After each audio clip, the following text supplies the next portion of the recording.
This historical photograph shows the core operations of American Express in the early 20th century. At the time, they were a regional freight express business, relying on heavy physical infrastructure and horse-drawn wagons. Then, in 1918, the United States government nationalized the freight express industry. Overnight, American Express lost a primary revenue source that justified its existence.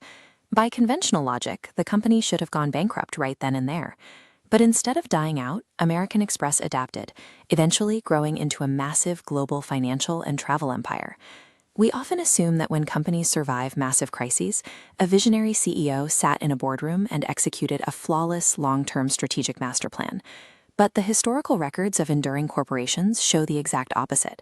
Their best moves rarely come from detailed top-down planning. Instead, legacy companies survive using the exact same mechanisms that biological species use to adapt to extreme environmental shifts. It relies on Charles Darwin's basic law of natural selection: multiply, vary, let the strongest live, and the weakest die. The most resilient companies in the world are not the products of intelligent design. They are the survivors of a continuous, ruthless evolutionary process. In the natural world, evolution starts with a random genetic mutation. In business, that mutation takes the form of unscripted accidents, opportunism, and trial and error. In 1890, Johnson & Johnson was a simple supplier of medical plasters. One day, they received a routine letter from a physician complaining that the plasters were irritating his patient's skin. The company's research director quickly sent a packet of soothing Italian talc to apply over the irritated area. Customers unexpectedly started asking to buy the talc directly, and the company accidentally birthed its massive baby powder division. A similar local mutation happened at Walmart. A store manager in Louisiana was struggling to deal with shoplifters. To deter the theft, he tried a cheap experiment. He put a friendly older gentleman by the front doors to say hello to people walking in and out. That localized test accidentally invented the people greeter competitive advantage.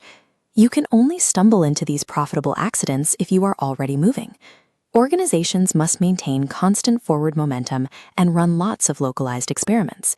Neither the baby powder industry nor the Walmart greeter were planned in a boardroom. They were reactive, bottom-up adaptations to immediate local friction. But random mutation on its own is just chaos.